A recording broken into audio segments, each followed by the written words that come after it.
Welcome to another episode of Making Whole, conversations on faith, mercy, and justice. I'm Benjamin, and again joined by Damien for our collaborative, curious, and consequential conversation. This one's been delayed, but we wanted to, in real time with these episodes, just have the kinds of conversations that we want to have in the world. So, as I say each time, for every guest there's an episode like this. So that means if you haven't listened to episode 6, which is titled Cultivate, then hit pause, go back, listen to that conversation. It's just a primer for the things that we're going to talk about here, and we'll talk about other things as well, but it'll just be a more contextually grounded conversation if you listen to that one. So with that, we'll get into it. So Damien, as always, man, how are you coming to the conversation? What's going on, man? It's good to see you. Yeah, likewise. Coming into the conversation a little raw today. Mm. A little raw, a little tender. Had to put my dog Cece down. Mm. And it's just hitting me in all of the ways.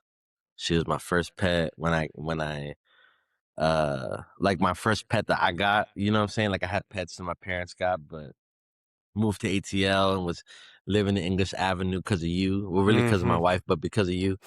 And living in this big house all by myself. And I was like, there's way too many doors and windows. I need a friend. And so Cece was my first friend here in ATL, helping me stay safe. So it's tough. It's been a hard week. Saying goodbye, and she was sick.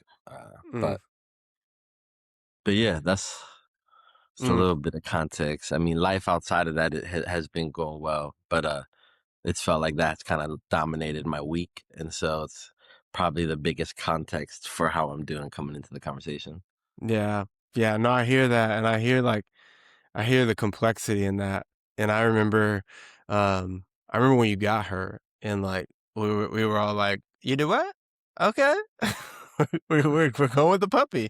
Yes. And I remember those kind of early moments and early days. And, yeah, that's heavy. There's heaviness to that. And so I Yeah. appreciate you bringing that into the space. 'Cause I think, maybe most people are walking around having conversations and there's like other stuff in the room and we're not even aware of it. So I appreciate you Yeah. bringing it to awareness, because I think it does texture the conversation. It does texture the complication of just what it means to be human and wrestle with life and death and all these things. And that's the thing, right? Like I feel like the biggest thing with grief, you just want to slow down to it, and Mm. you want everything to slow down, and Mm-hmm. everything doesn't slow down the way you want it to.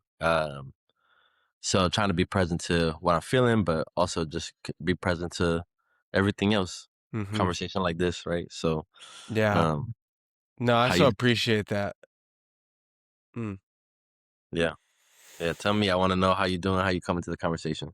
Man, it's I'm like a bundle of I feel like this week I've been like a bundle of joy and a bundle of like future grief. My kids have been going back to school over the last couple weeks, and so there's like some joy in that of like, okay, the season's changing and some of my rhythms are going to change and I'm going to have a little bit more space to my days, and there's like some excitement to that. And there's some exciting projects that I've started working on over the last couple weeks, which has been really just life-giving and fun. And then there's some future grief. Like my kids are growing up and that's sad. Like there's a joy with that, but it's also sad. Like yesterday, But so my hard. oldest child drove herself to school. Like I was in the car with her, but we're No there. way. Like we're at that stage where, 6 weeks or so from now, she'll be able to do that by herself, and I won't be needed in that way. And there's some grief to that of like seasons changing and life changing, and the window seems to be closing on some of the experiences that we're able to have. And so I'm feeling like some future grief for that. Trying to stay present in the Yeah. moment. I think that was well put that you just said, is like, how do I stay present to this? But also, um, I've been thinking a lot about something Ian North said, like in one of the first podcast episodes about the documentary, and this idea of like surrendering to it. Mm, And I think that he was talking about a film, but that was one of those things that, like, stuck to my soul, and I've been thinking about that a lot recently. I was like, how do I just surrender to what is rather than, like, kind of clinging to something that I want to be? So just mhm, consenting to the reality of my life brings a lot of joy and brings a lot of grief. It's like the reality of my life is very joyful and full, um, mhm. and then there are also some things that are really, really hard and really heavy, that happened over the Yeah. summer that we're just kind of like still like walking through and being aware of. Mm, yeah. No, I appreciate you showing up here, to the space with all the things that are going through. Well, let's jump into the conversation. I find myself like the two words that like are clinging around for me are just really kind of like stirred, um and reminded. Like I think this conversation stirred up some things in me that are like, man, yeah, those are really important values to me, and those are things that I've tried to live out, and those are things I've also watched Becca live out. And so it was a really special conversation to me, Yeah. and I was really stirred by a lot of what she shared, just like to be reminded of some of the ways that I was called into the kind of ministry that she's doing in that season of my life. And so I don't know, what did you feel or sense as you were listening to this conversation? I think stirred is a good word. Stirred is a good word. It's funny because it wasn't really till the second time I listened to the podcast that I was like, cultivate is a great word Mm, for what's happening here. I don't feel like cultivate was like the main language y'all used in the conversation, but it definitely captures the idea really well of what you all are talking about. Um, and I kept hearing just posture, mm, just how important posture is. And for those who don't know, I've gotten to know Becca. It's funny when you were telling the story uh about peace prep. I'm like, no way. mm-hmm, Becca was the person taking our photos. And I didn't even connect those dots because years later, right, my wife's working with her, I'm partnering with her in South Atlanta. And so there's just been so much crossover, overlap, connection to Blueprint 58 and what Becca's been doing and her team. Um, but it was funny to remember that she was the one taking photos of Peace Prep. That was mm-hmm, a funny reminder. But I appreciate the posture, and how important. I just I don't like to live in the world of like right and wrong all the mm-hmm, time. I think the world's a lot more gray than that. But I just kept thinking that's the right posture. I mean, mm-hmm. it just is. And we can get into that. Yeah, I think to that point, like the thing about posture, one of the first things I picked up was her sharing about this idea of really listening, being the driver of the things that they're doing, and these questions like, what do you need? How can we come alongside you?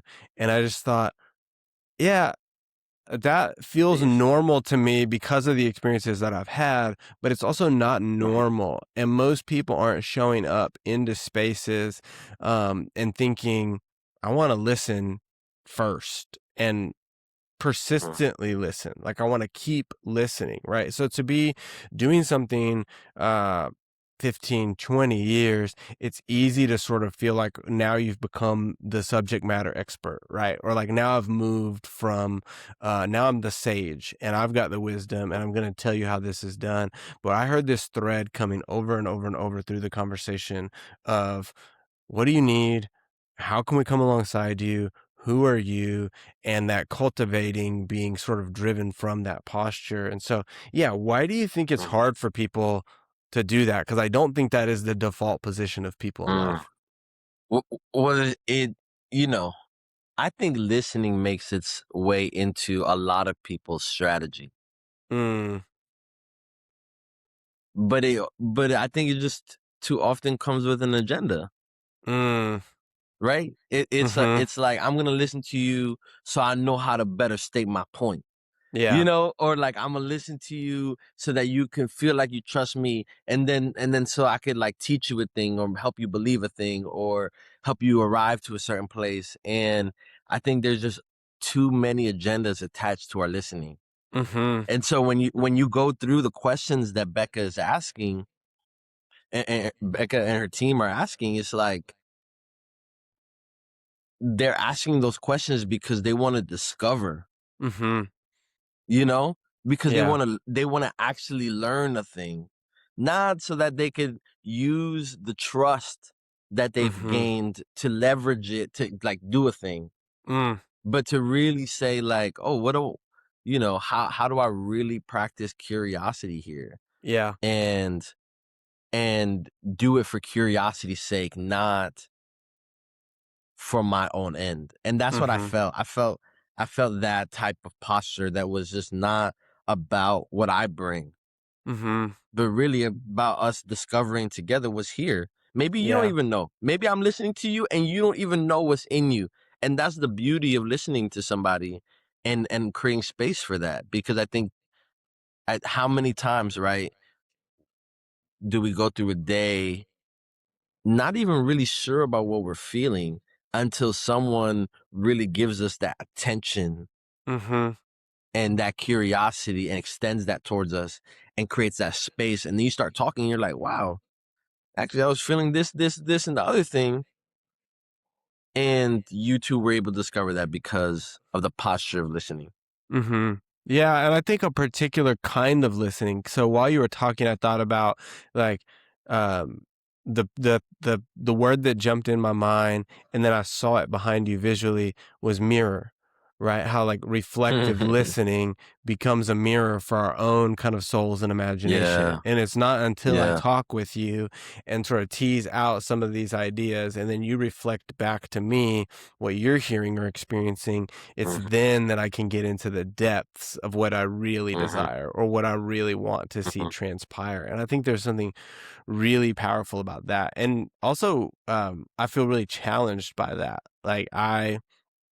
This would mhm, be like a personal, one of the reasons I became a spiritual director is because I became aware that I was not as good of a listener as I thought I was. And I became aware of that when my wife stopped working at Peace Prep. So we started the school together. We were there together for the first 6 years. And mhm, because my wife is more like you and doesn't like gray and is kind of that like Enneagram 9, and she's very much an everything belongs kind of person and can hear all these perspectives. And me, I'm like very Enneagram 1, very perfectionist, type A. There's right or wrong, black and white. Tell me the rule, and I'm going to follow it really well. I just realized like that made me really deficient as a listener. And my wife mhm, being around was always helpful to me because later on we could reflect about a conversation and I would be like, yeah, I didn't hear that at all. All these perspectives that she was sharing. It's like, cause I'm not able to hear that in the ways that I'm like wired and thinking about the world. mhm, And she helped me grow so much in that. And then mhm, the process of becoming a spiritual director helped me grow so much in learning to sit and listen with others and really change the dynamic of how I listen in the world. And, mhm, like a full circle moment was this past weekend. I was invited by a friend to help moderate a community conversation that some things had gone sideways and a board wanted to interact well with the people it was serving.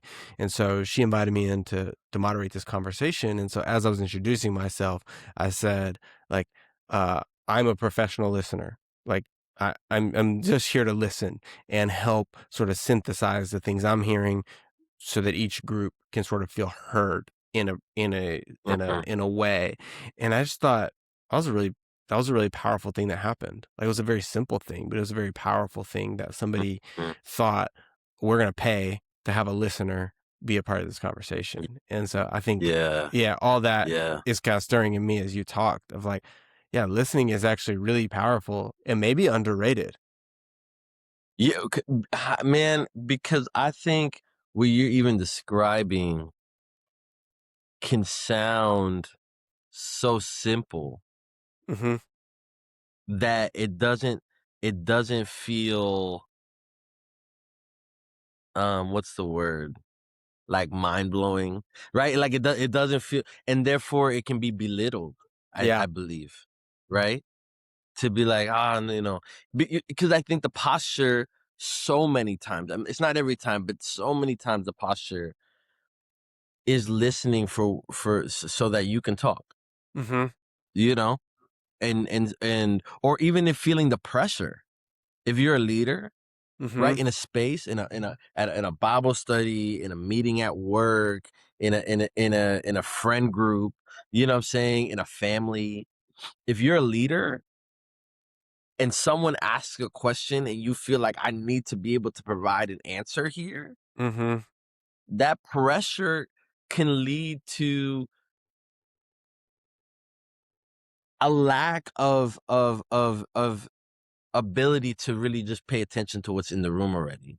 That's right. But like a pressure produce a thing, to say a thing, to have an answer. And I think better work can happen than us providing our what we think are our solutions or all of our wisdom if we slow down to say, I'm actually going to reflect here. That Mhm. is seems so simple, but I really do believe it's incredibly powerful. Yeah. And I've No, experienced for that. I've sure. experienced when somebody does that for me, and it's transformative to Mhm. have that. Yeah. Yep. As you were talking about it, I remember the moment that I saw this or I felt this happening for the first time. And it changed the way that I started leading. And it was in spiritual direction school. I did an online cohort. And so there were like 8 of us in a Zoom room with our teacher. And somebody asked our teacher a question. And he paused. And then he said, he like kind of looked up. And then he was like, I need to sit with that for a moment. And then we sat there for a moment, and then and it was so long and I felt it. Like I felt the anxiety in me of like, what Mm, is he going to say? What's happened? But it was so powerful that he was willing to say like, I need to sit with that for a moment. And I thought, mm, and then mm, what came out mm. was so much better. And Yeah, what I took from that and began to practice in my leadership, in my last job, I would host these um, 15, 20-minute sessions with different teams of people. And I would say, hey, um, there's a lot going on right now. And I know you probably have some questions. And I want mhm, you to ask me those questions, but I'm not going to answer them right now. I'm going to record them.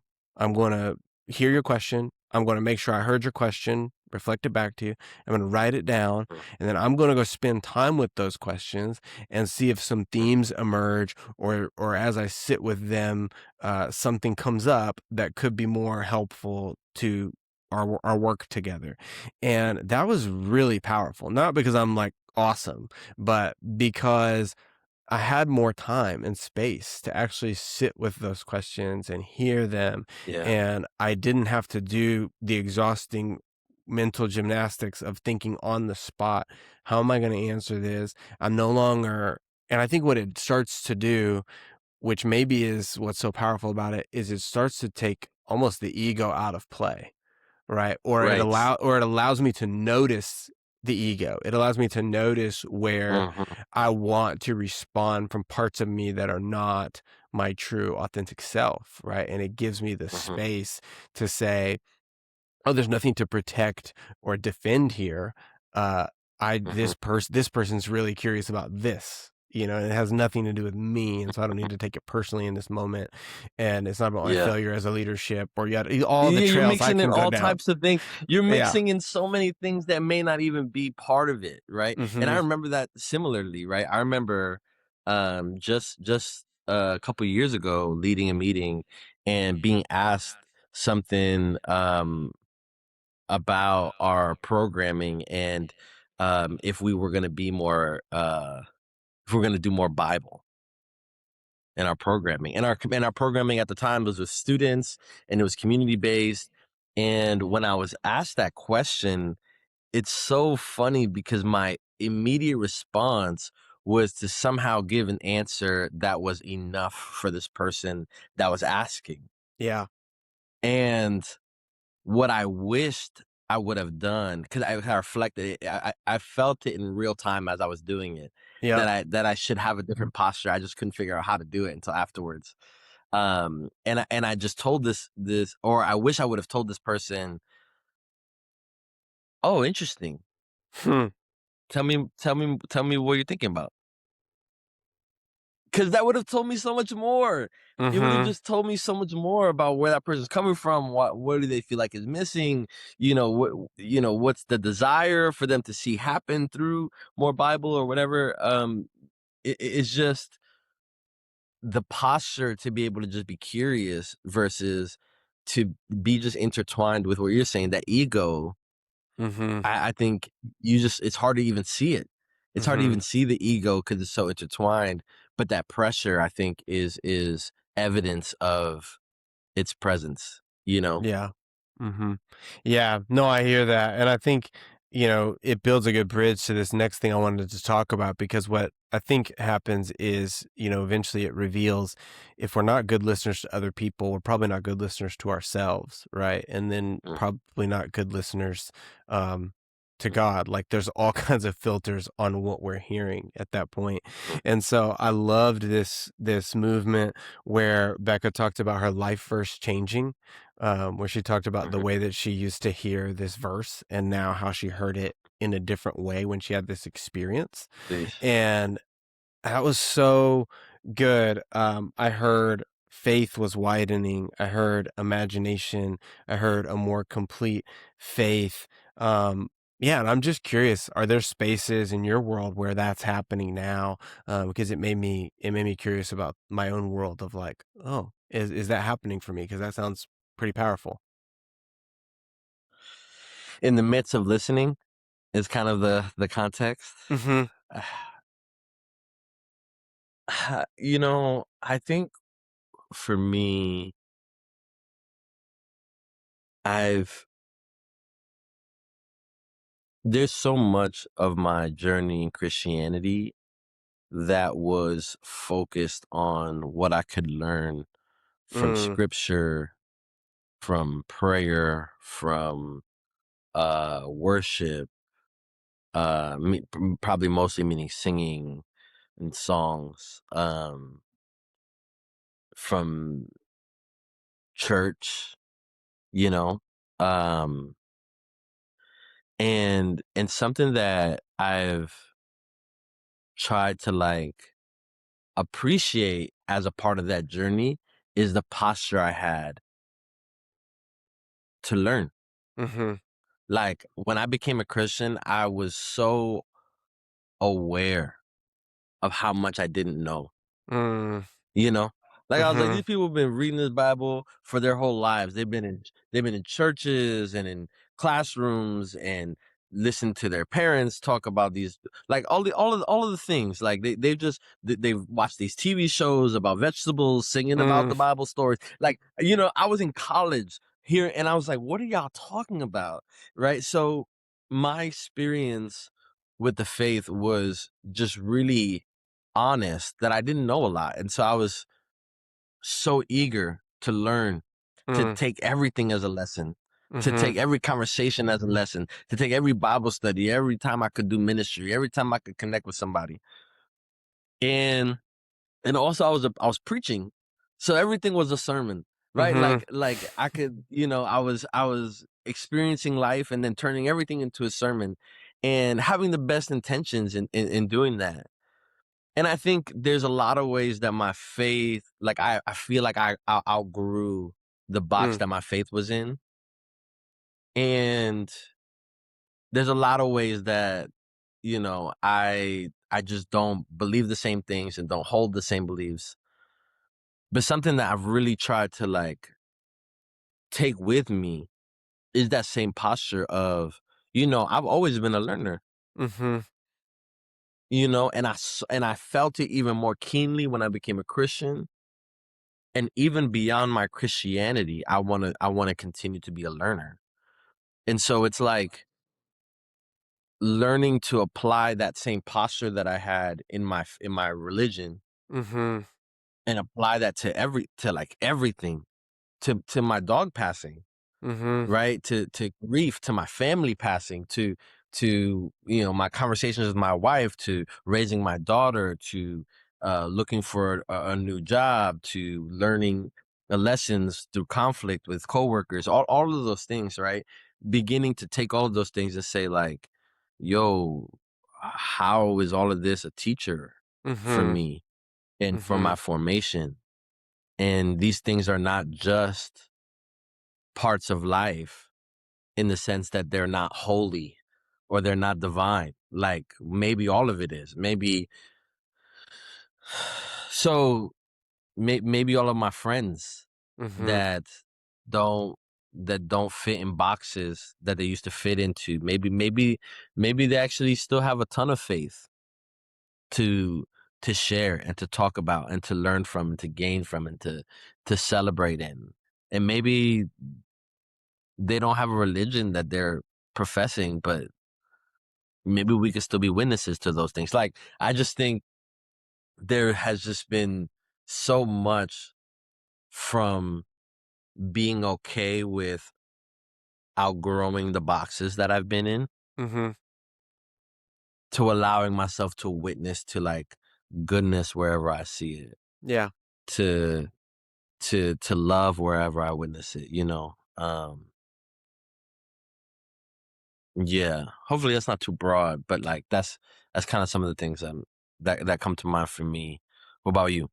Yeah, that makes a lot of sense to me. I mean, just reflecting on what you said, it sounds like sort of your ability to listen uh is this almost that interplay with what you're listening for. And that's a really beautiful thing to witness. And I've witnessed that in you, like your curiosity. And like it made me think about like all the day long conversations we would have at Peace Prep about like uh Cerebrus or whatever, the three-headed dog or whatever, right? It was like at the beginning of Cerberus, the yes. yeah, like at the beginning of Yes. the day. So it's like around 10 a.m. and you're coming in to start getting ready for the day. And I've been there a couple hours, but you're gonna like pose a question, and then every time we see each other throughout the day, we're gonna like kick it around a little bit. And then we might find Oh, ourselves in a group conversation about it, right? And like, but I just yeah. remember that of the many different things, and then even the way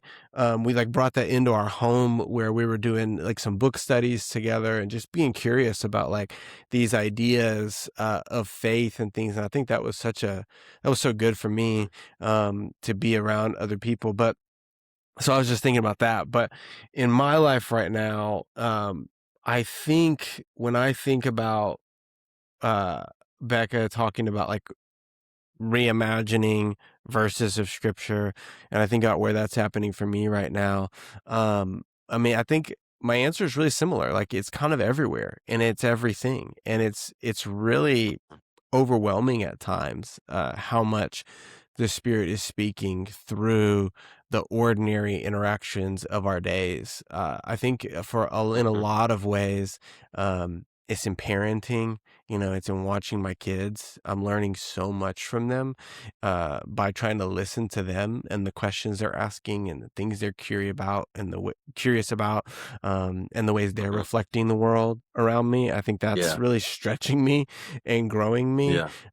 It's definitely showing up in spiritual direction. I mean, as I kind of mentioned, I'm a professional listener. And so I'm listening to other people wrestle through kind of parts of their faith and things that they're experiencing. And so I'm hearing that so differently now. And it's really beautiful. And I think um,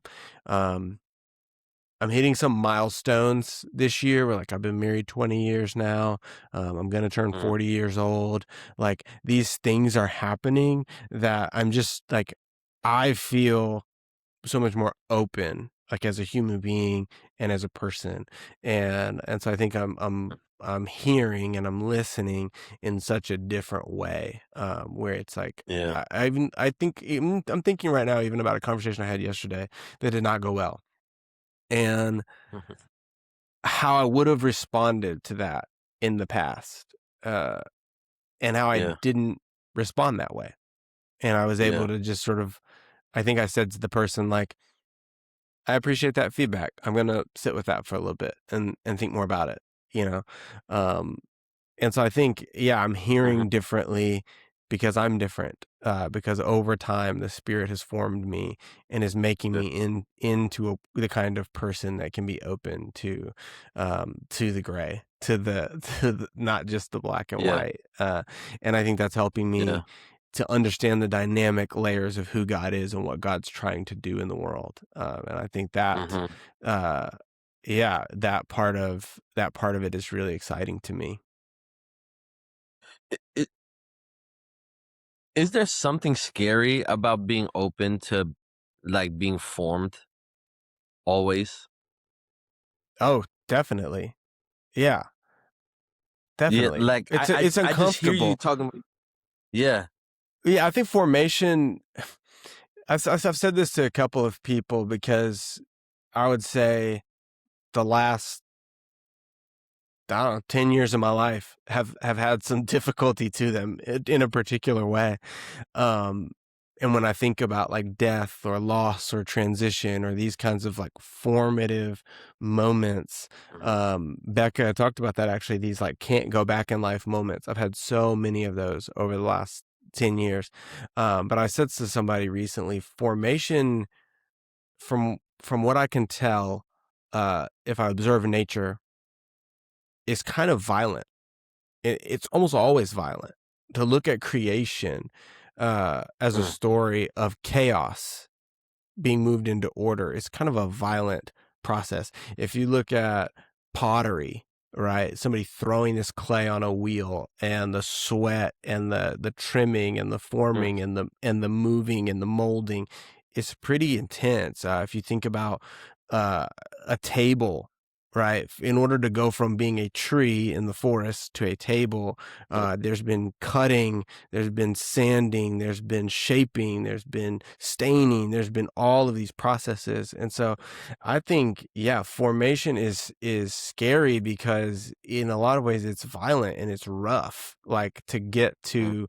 to get to the thing that something is being made into, Yeah. things have to be taken away. Even when in this episode she talked about the cultivation of that rose bush, right? If you think about the pruning of a bush, it goes from like this big, beautiful, thriving looking Mm. thing to like this Charlie Brown Christmas tree of just like these little twigs are here. And then when it comes Mm. back, it's more beautiful, right? And so even thinking about that process in nature. So yeah, I think formation can be scary to a lot of people because if we're honest, we're comfortable with how we are. Like we like things the way we like them, and to change Mhm. is there's an inherent discomfort to changing. And so, Mm. yeah, I think it is a scary proposition to say I'm gonna open myself to the forming of into the likeness of something else. Uh, and there's a lot of trust involved in that, right? And so Yeah. that's where faith Or comes in. or or not even knowing, I think it's part of it's, like, not even knowing how this will form me, Yes. right? Like, I think that's part of it, right? Like, when I open myself up to my grief Mm-hmm. and I allow myself to truly feel versus, like, feel, like, standoffish from it and not feel my feelings, that feels a little bit safer, better, a little bit like, "Oh, Mm-hmm. I can maintain this," versus when I allow myself to grieve or to cry or to, you know, that is harder, and not only is it harder, there's this question of, like, who will I continue to become? Mm-hmm. Right? If I allow myself to be like this, Mm-hmm. if I allow myself to be formed in this way, and I think there's like a fear of like, yeah, how, what will be formed into or how we will change Mm-hmm. and the unknown to those things. Because I can't even say that, you know, as intentional as I've been all of these years in my learning and in really developing myself, I couldn't have planned that I end up where I am now. Yeah. I couldn't have guessed this Mm-hmm. version of me. That's right. Um, and that's a good thing. I Mhm. think that's a good thing. I think my imagination was limited by whatever it was limited by, and I wasn't able to see who I'd become. But I think there's a fear. I think there's a fear in the unknown, in the shaping, and yeah, I don't really know. Yeah, Yeah, yeah. I mean, I think it's it's a requires spirit. I think it requires so much trust and in I think the goodness of the one that's Mm, forming us, right? Like if we believe, so I think it's Robert Mulholland has this beautiful quote on spiritual formation, which is that like none of us can do anything to become or love more like Jesus, but it's the Spirit mm, working in us that forms us to Christ likeness for the sake of others. And so there's like there's a question of trust there of like, do I trust this Spirit to make me into the renewed, redeemed, restored version of myself that God intends to be in the world through me. mm. And I think that's a big thing. Like that's a Yeah, big then I think question. it's That's a so big important. concept. Yeah, It's a yeah, but yeah. it's like when I hear Becca in this episode talking about her postures in life, I also look at that and say, I I believe only the Holy Spirit can form that kind of a person. Like I'm just looking at it and Mm, like that is the actions, the behaviors, the posture are so much like Christ.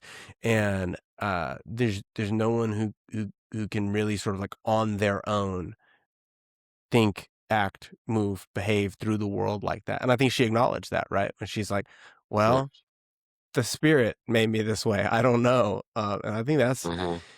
that's like I think encouraging to know that God is still working in the world through people. Like I think Yeah, that's the whole idea of this project is to invite people back into that imagination that what the Spirit may want to form in me is intended to make me whole, but also then make something whole in the world through me. And like yeah. that proposition, I think, to go back to your original question about like, is it scary or however you worded that, is like, I'm sometimes afraid of the responsibility of that.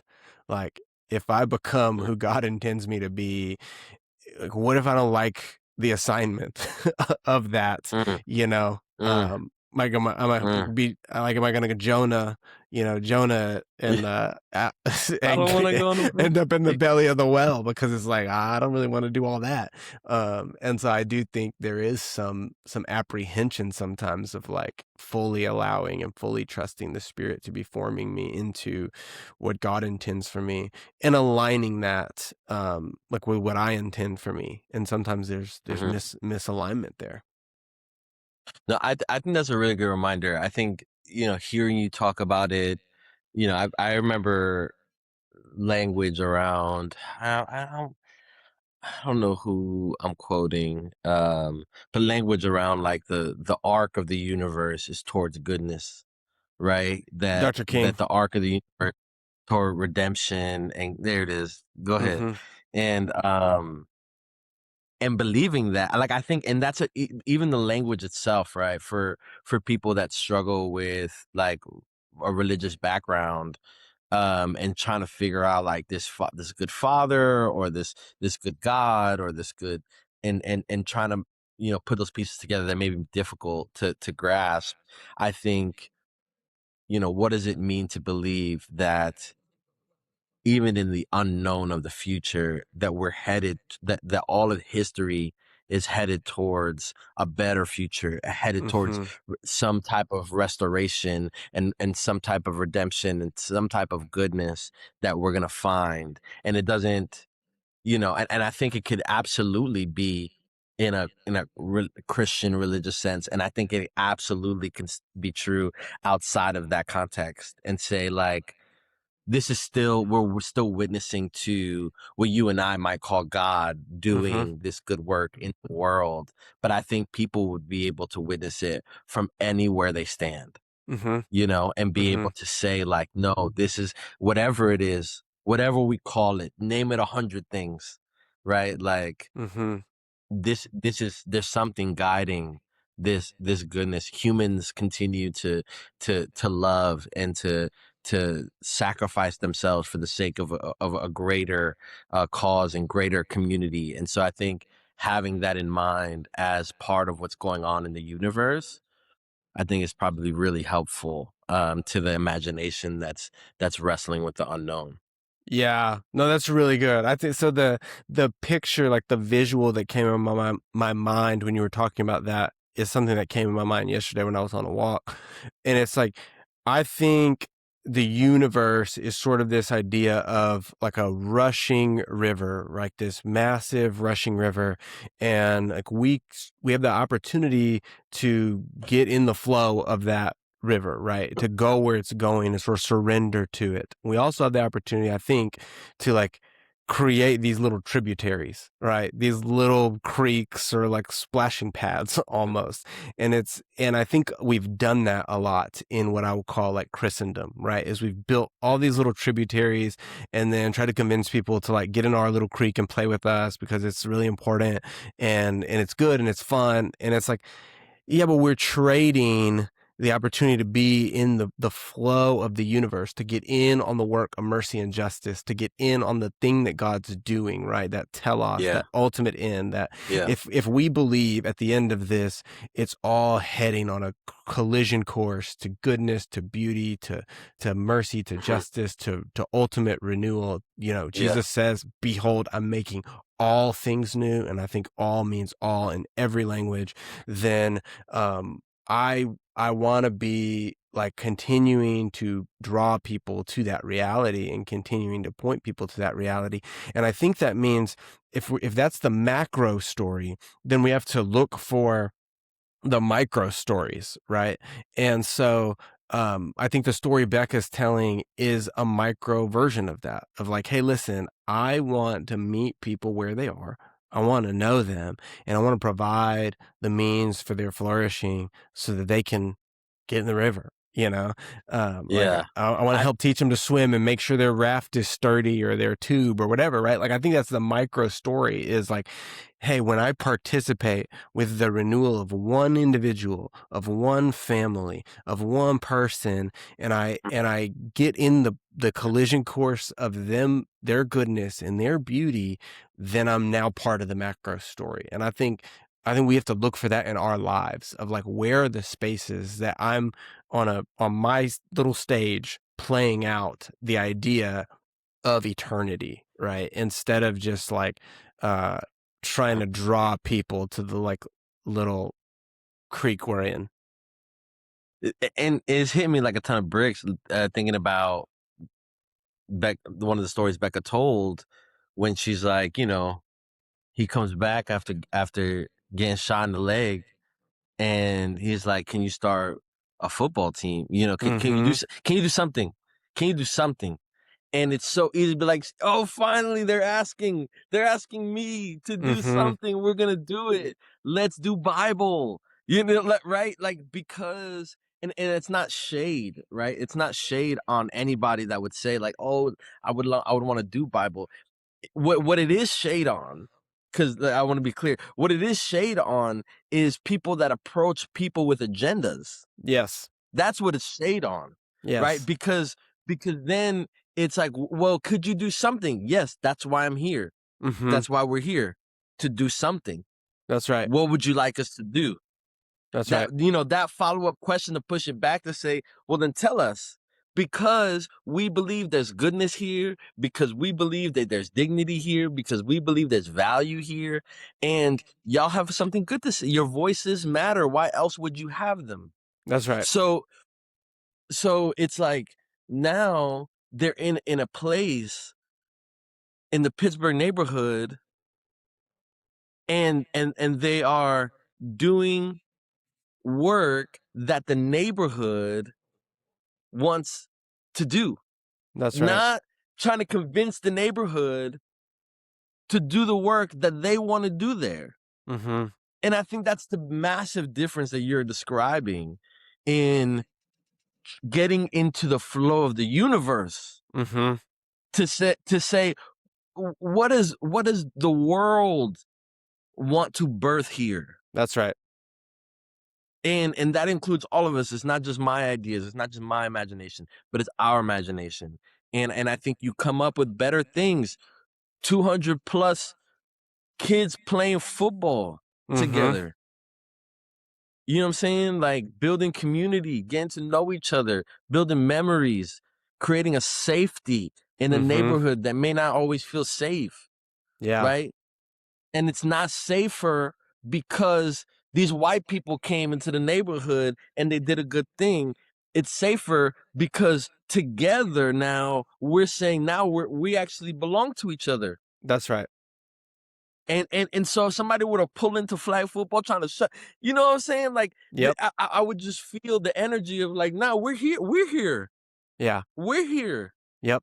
Right? Because now we belong to each other. Maybe before this, we didn't know each other. We didn't know each other's names. We didn't know where we came from. We didn't know that this person went to that school or this one came over here was a cousin of that person. Maybe we didn't know any of that, but now we do. Mm-hmm. And this is true, good, meaningful work that's done surrounding football. Yeah. Yeah. And I think we should pay attention to that. Yeah. We should pay attention to that and say, oh, is this maybe it doesn't look as spiritual as some people would like it to look, but this is deeply spiritual work Yes. that's happening in this community. Yeah. It's deeply spiritual. What came up in me as you were saying that is like this picture of the reality that it is an echo of something that is eternally true, and it is being able to look at somebody and say to them, like, your idea is good, not because I think it's good, but because God says it's good, and it's good because God made you good, right? And like there's goodness in you, there's beauty in you, and I just want to discover that with you, as opposed to saying, no, I'm here to add value to you, I'm here to make you better, I'm here to help you grow because I have this goodness and I get to transport it to you and then we can share in it together. It's like, no, no, no, you're good.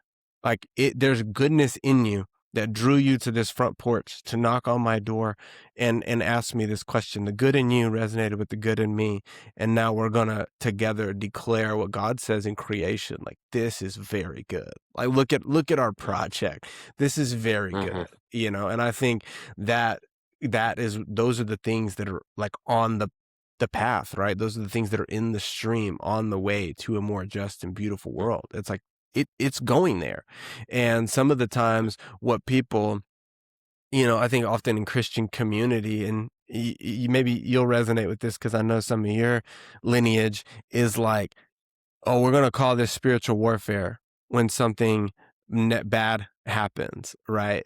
And we're going to like start labeling and start doing all this other kind of stuff, which maybe it is, maybe it isn't. I don't need to judge that right now. But oftentimes what I wonder if it's less spiritual warfare and it's more of just like, no, you're just resisting the flow. Like you're swimming Yeah. upstream and you don't have to do that. Like the Spirit can guide you and lead you and move Yeah. you. That is what Jesus actually said, right? I was listening to those words this morning. I will send you the Holy Spirit to teach you and remind you, right? Like that is what Jesus actually promised to do.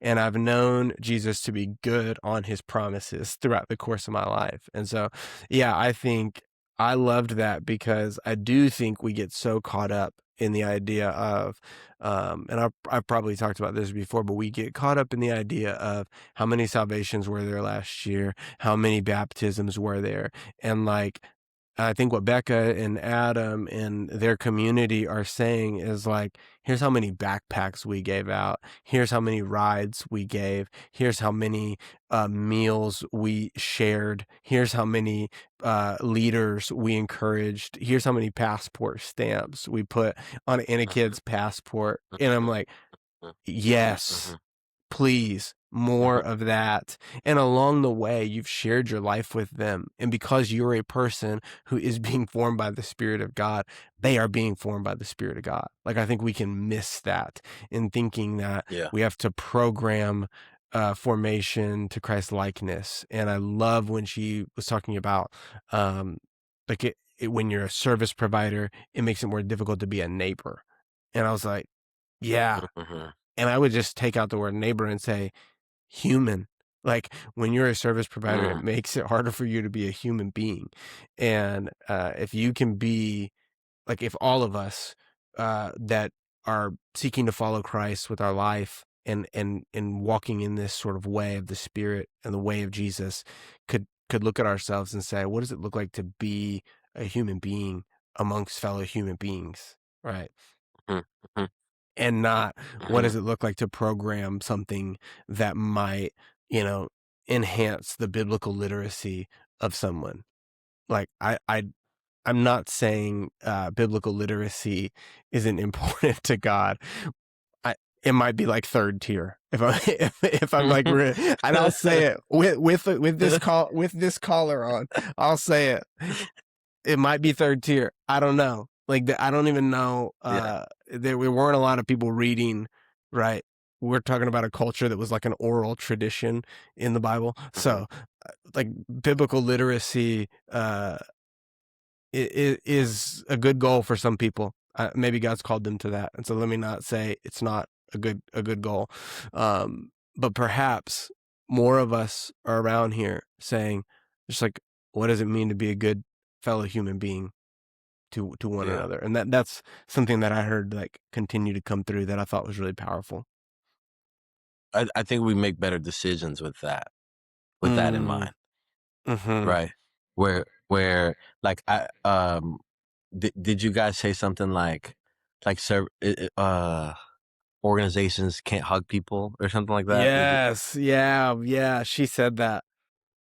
And it's like, yeah, they are representations of the people that have created them, right? So like, yeah, we are not just making decisions on behalf of the organization. Mm-hmm. Like we can't. Like we can't just, and that doesn't mean like the organization can't have a good goal or mission or whatever, but I feel like this is, honestly, this feels like the tension that I see a lot of times in church. And when it comes to tradition, Mm-hmm. it's like we believe in tradition more than we want to witness to the experience of our neighbor. Yeah. And so they're more faithful to this tradition than being faithful to supporting, loving, showing up for their neighbor. Mm-hmm. And that is a crazy dichotomy for me. Like that is that just to feel like that can even split Mm-hmm. is um is heartbreaking for me, because I Mm-hmm. think that when we lose sight of the whole religion is made to serve the people, Mm-hmm. right? Like Mm-hmm. the whole thing is, is the Sabbath made for man or man made for the Sabbath? It's Mm-hmm. that idea. And when we start to move and live in a way that is more honoring to our traditions than honoring to our neighbors, I think we're just like in really murky water. Yeah, but Jesus said that, right? Like, who of you, if your ox falls in the pit or whatever, you're just gonna like leave it. You're gonna leave it there, you know.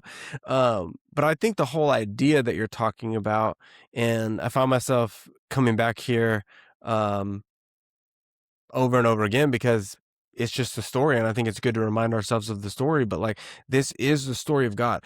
God enters humanity, right? Like Paul says, Jesus gives up being God to be a servant, right? To be a human being. And so if it's important to God enough for Jesus to come into the world and live, then it ought to be important enough to us, right? To be fellow human beings. And I think that's what we see Jesus do over and over again, is just recognize a human being rather than, some type of program or agenda or idea. And I think I see that over and over and over throughout the gospels. If you just watch Jesus encounter people, and that's something I would like encourage people as they're listening to this to maybe be a takeaway, is like spend some time in the gospels just watching how Jesus interacts with people, and then like see what he does, like what he actually does. Listen to what he says, what he actually says. And I think we would find there a very curious God and um, a very compassionate human being, and the kind of human being that we're saying we want to be formed into the likeness of, right? And so there's like this eternal question of like, do do do we want just the words of Jesus, or the ways of Jesus, right? And I think so much of what Becca was sharing in Blueprint 58 is about living out the ways of Jesus. And I think that's more compelling at a season in life for people, right? That's necessary. The words of Jesus also necessary. Um, I'm not throwing that out, but I am saying people often are going to respond to something because of like how you've treated them and how you've interacted with them. And Yeah. what I think about often is uh, like being in space with anybody and them saying like, "Oh, what do you do for a living?" And if I say I'm a priest and whatever, like I don't want somebody to be surprised by that. I want that to make sense. You know, I want to be Mhm. like, "Oh, yeah, that checks out. Like that is how you've been showing up in the world." And I think I Mhm. hear that a lot in what Becca was sharing about like, yeah, we just want if it when the conversation of faith comes up, when being in a faith community comes up, we want to be able to say, yeah, here's where we can plug you in, or here are some natural things. But Mhm. it's sort of in the course of a relationship and in the course of a life.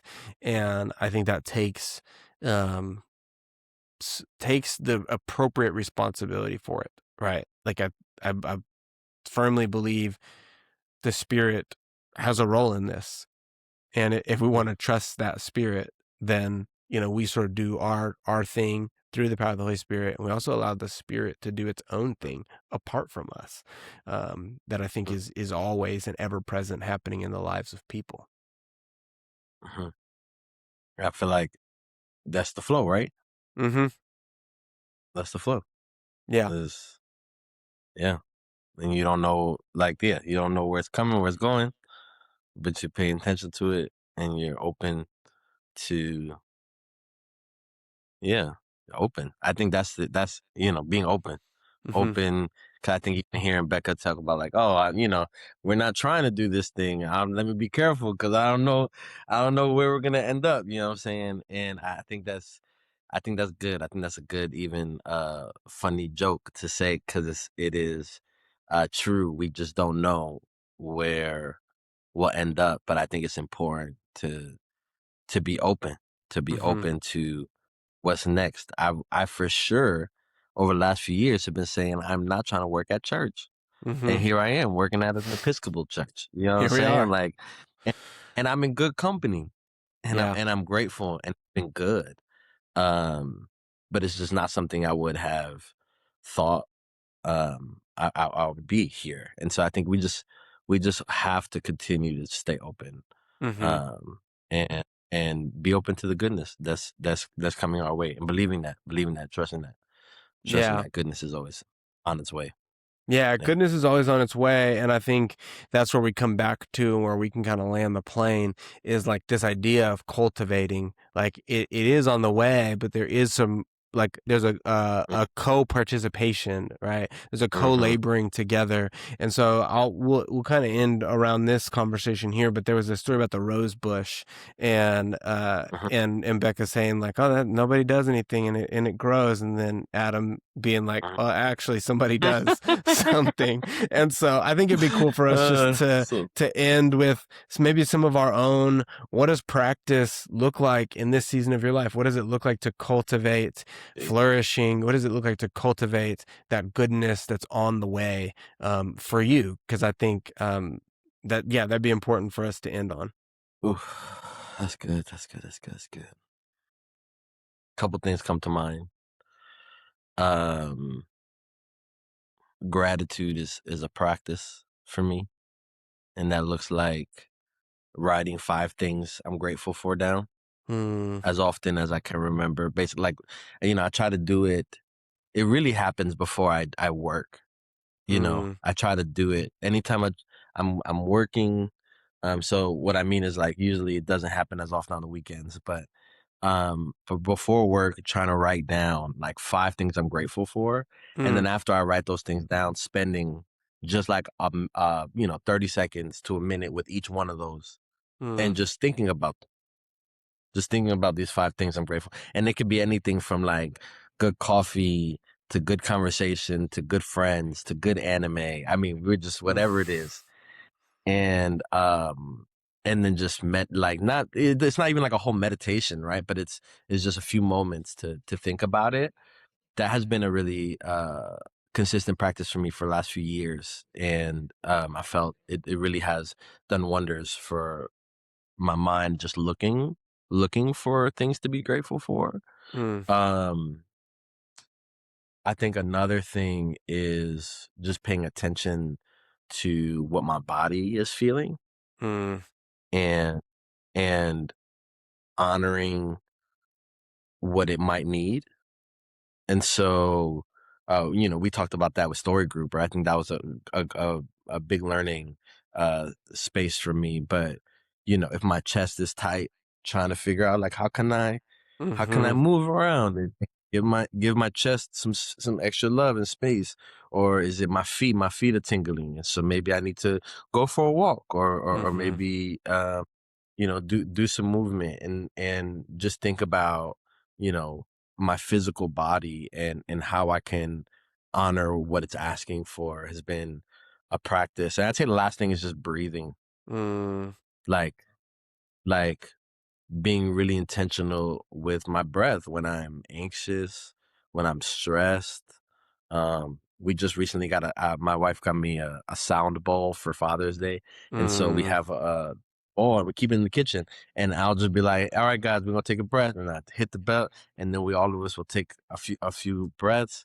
And even just that as a practice has just been, mhm, um, it's really simple. But it's been really powerful mm. for us.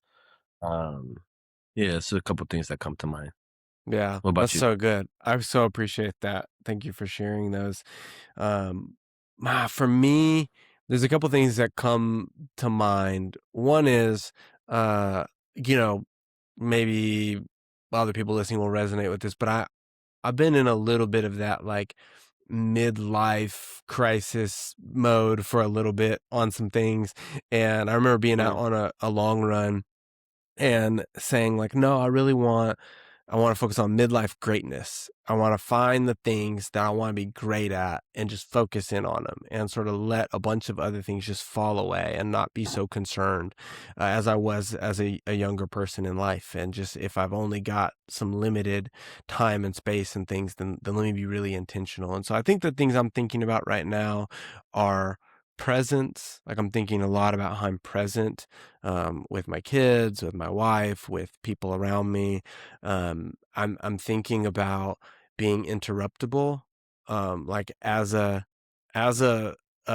a discipline almost, like cultivating a heart that's interruptible to where it's like, uh, you know, okay, this isn't what I had planned now next yeah. plan, right? And that's hard for me, but necessary when you've Hmm. got, 4 teenagers and everybody's doing sports and doing different things. It's like I've gotta be interruptible, and then I've got to be Yeah. present to whatever's happening so that I'm not like just so frustrated and upset that now I can't enjoy whatever's happening. So I think being present, being interruptible is something I'm trying to cultivate. And then the third thing I would say is creating. I really for a lot of life, I didn't think I was a creative or a creator. Like I still, those kinds of words are weird to me. But I've just been trying to do simple things to be more creative. And so, like it started with drawing, like I got a sketch pad. And I just started doing mostly like drawing exercises, which is like legitimately drawing lines, squiggling, Yeah. shading, like not actually drawing pictures, but just moving my hand in ways and shapes that it hasn't moved before. And that Mm, starts to open me up a little bit. And then So I started playing with Duolingo and trying to pick up my Spanish again. And so that feels Yeah. creative and good. Picking up my guitar and like strumming a little bit has felt good. And all of Mm. that has sort of led to this new writing project that I'm working on, which is called Haikus and Homilies. And so trying to write just like a Yes. short poem and a short homily every week with the lectionary text, because I just enjoy the process of creating. I enjoy the process of being with the Gospels, hearing from the Lord, and then trying to share that invitation with other people. And so I think those are the things that are sort of like emerging after I feel like going through a season where the Holy Spirit kind of cut me back, like cleared Mm-hmm. the fence. And it was like, Mm-hmm. oh, is anything left here? This little twig sticking up. Can it ever be beautiful again? Almost like that haircut that goes wrong and you're like, will I ever look the same? But it grows back. And so I think what I'm trying to do, maybe the synthesis of all of it, is what I'm trying to cultivate in this season is a noticing of what life God is bringing, of what goodness God is bringing, of what beauty God is bringing, and then um, just really kind of paying attention to those things and giving my energy and my attention towards the beauty that God is creating in my life and in my story. Yeah. And like to your point, I don't know if you had asked me 5 years ago if that this is where Oh, I would be. No way. oh, No way I could have oh. imagined it. And at the same time, a thing I keep coming back to in life is it's always better. Like the intentions, the goodness that God has for me, being in the path, surrendering to it, it's better every time. And Mm. maybe at some point in life we learn that and we stop resisting it. But I still resist it because I want my comfort and I want my rhythms and I want my What's life to familiar? go. I want my life to go the way I want it to go. And my life is not going the way I thought it would go. It's better. It's better. And Yeah, I that's good. love the That's life good. that I have. And that's back to where we started, right? It's the joy and the grief of that. I love the life I have. And there's grief with that because that means I had to lose some things. I had to lose people, I had to lose places. And that is really, really Mm. hard. But at the same time, it's better. And so Yeah. I'm grateful for that. Like what has grown back has been better. Yeah. No, that's good, bro. It's a good word of hope. It's a good word of hope for people in transition. It's a Mm, good word of hope for people that are holding out for it to be better. May it be better. May it be yeah. better. Yeah. Yeah, may it be better. Let that be a blessing to you as our listeners. May it be better. As always, I'm stirred. And I hope this has been a gift to people who are listening and watching. As a reminder, this podcast supports the work of Sozo Justice Collective, where we are creating spaces for healing and hope on the way to a more just and beautiful world. You can learn more about that at www.sozojustice.com. You can follow us on Instagram at Sozo Justice Collective. Now you can follow us on Substack at haikus and homilies.substack.com. But until next time, friends, wherever you are, however you are, whenever you can, may God bless you in your making whole, and may it be better.